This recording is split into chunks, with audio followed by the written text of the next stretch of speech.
السلام علیکم ورحمۃ اللہ وبرکاتہ۔ ایز یوزول امپورٹنٹ ایشو کی طرف آپ کی توجہ چاہتی ہوں۔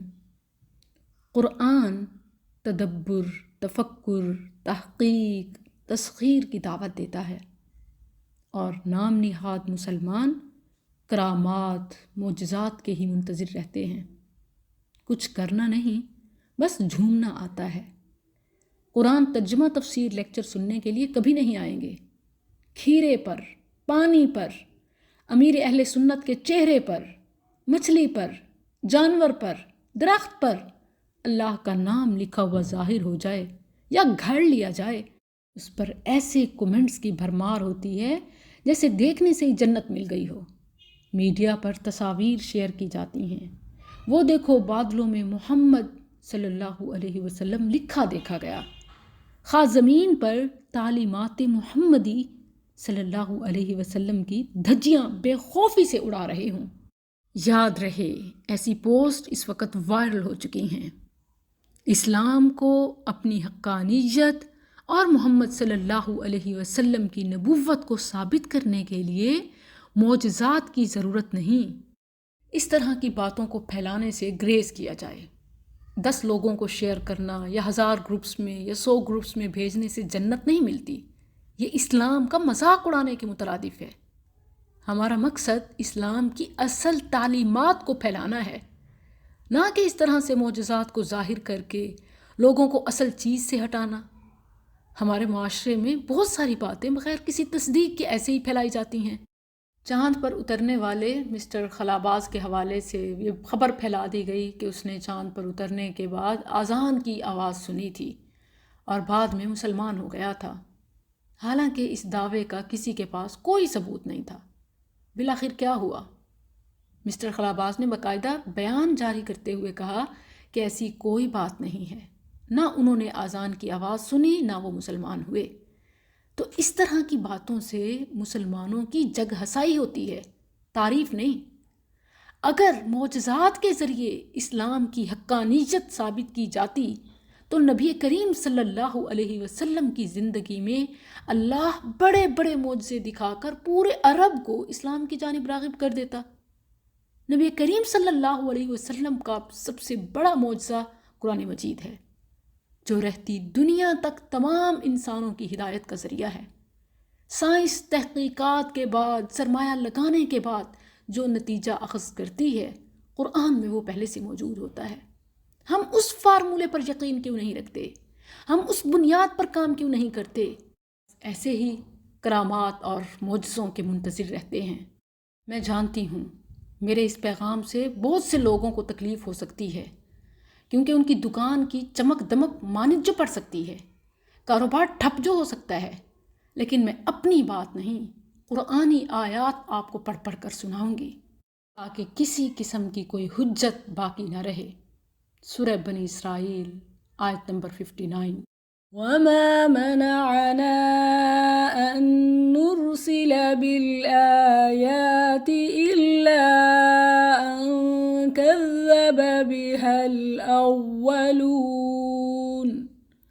وَآتَيْنَا ثَمُودَ النَّاقَةَ مُبْصِرَةً فَظَلَمُوا بِهَا وَمَا نُرْسِلُ بِالْآيَاتِ إِلَّا تَخْوِيفًا۔ اور ہم کو نشانیاں بھیجنے سے نہیں روکا مگر اس بات نے کہ ان سے پہلے کے لوگ ان کو جھٹلا چکے ہیں۔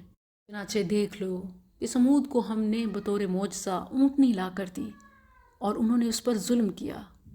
ہم نشانیاں اسی لیے تو بھیجتے ہیں کہ لوگ انہیں دیکھ کر ڈریں۔ اولاً تو ایسی ویڈیوز اور تصاویر کے حوالے سے کوئی شیورٹی نہیں کہ یہ معجزہ ہے یا دھوکہ، اور اگر معجزہ بھی ہے تو معجزے کا مقصد تو سنبھلنا ہوتا ہے، نصیحت پکڑنا ہوتا ہے، تماشا دکھانا نہیں۔ اسی صورت کی آیت 90 سے 93 تک پڑھیں۔ اللہ کیا فرماتا ہے؟ قَالُوا لَن نُؤْمِنَ لَكَ حَتَّى تَفْجُرَ لَنَا مِنَ الْأَرْضِ يَنبُوعًا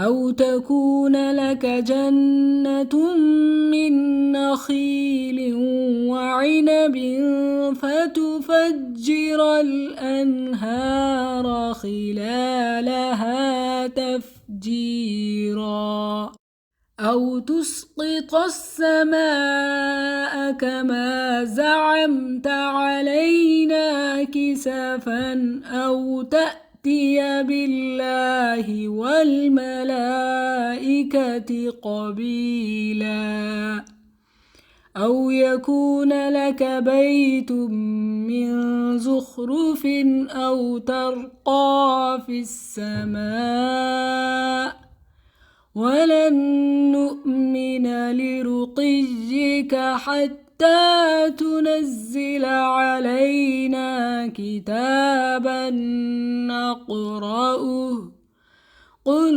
سبحان ربي هل كنت إلا بشرا رسولا۔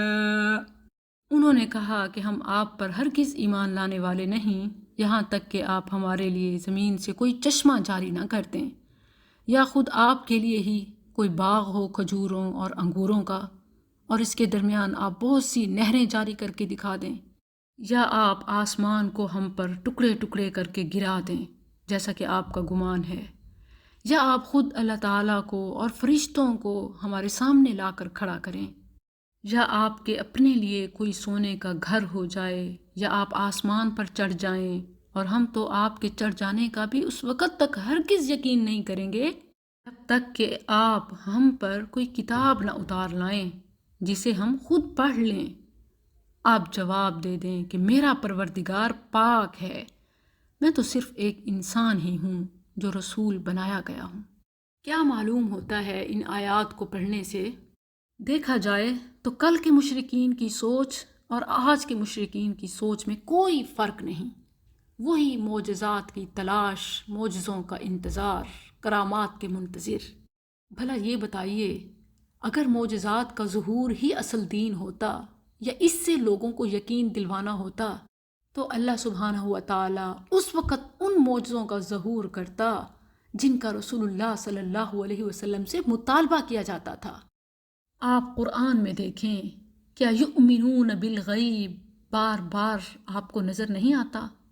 جن نشانیوں کی طرف خود رب تعالیٰ نے توجہ دلائی، کیا وہ اس پر یقین کرنے کے لیے کافی نہیں؟ وَمِنْ آیَاتِهِ وَمِنْ آیَاتِهِ کتنی بار فرمایا، اور ہر چیز میں نشانی ہے عقل رکھنے والوں کے لیے۔ کائنات کی ہر چیز اللہ کی تسبیح کرتی ہے، اس کے لیے لکھا ہوا سامنے آنا ضروری نہیں، اللہ کا فرمان کافی ہے، اس نے بتا دیا کہ ہر چیز اللہ کی تسبیح کرتی ہے، لیکن تم اس کی تسبیح کا انداز نہیں سمجھتے۔ وَإِن مِّن شَيْءٍ إِلَّا يُسَبِّحُ بِحَمْدِهِ وَلَكِن لَّا تَفْقَهُونَ تَسْبِيحَهُمْ۔ تو یہ تو ثابت کرنے کی ضرورت ہی نہیں ہے کہ کون سی چیز کیسے تسبیح کر رہی ہے، یقیناً اللہ ہی بہتر جانتا ہے۔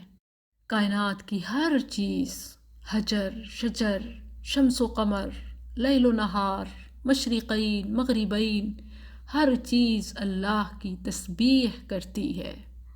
سبح للہ ما فی السماوات وما فی الارض۔ 7 مسبحات صورتوں کا آغاز اس گواہی سے ہوتا ہے۔ نجم و شجر سمیت ہر ایک چیز جو انسان کو فائدہ پہنچانے کے لیے بنائی وہ اللہ کو سجدہ کرتی ہے۔ والنجم والشجر یسجدان، الرحمن آیت نمبر 6 ہے، اور اسی طرح الحج آیت نمبر 18، أَلَمْ تَرَ أَنَّ اللَّهَ يَسْجُدُ لَهُ مَنْ فِي السَّمَاوَاتِ وَمَنْ فِي الْأَرْضِ وَالشَّمْسُ وَالْقَمَرُ وَالنُّجُومُ وَالْجِبَالُ وَالشَّجَرُ وَالدَّوَابُ وَكَثِيرٌ مِّنَ النَّاسِ وَكَثِيرٌ حَقَّ عَلَيْهِ الْعَذَابُ۔ نہ صرف ہر چیز اس کی تسبیح کرتی ہے بلکہ سجدہ بھی کرتی ہے اور سوال بھی کرتی ہے۔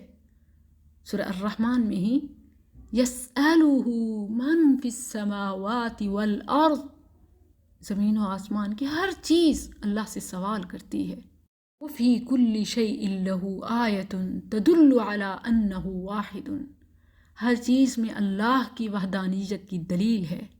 تو اہم اور ضروری عقیدہ توحید کو اپنانا ہے، نہ کہ چینل کے ویوز کی خاطر ایسی تصاویر اور ویڈیوز کو شیئر کرنا۔ نہ نماز ہے نہ سجدہ، رب سے مانگتے نہیں، رب کے سوا ہر ایک سے امیدیں ہیں۔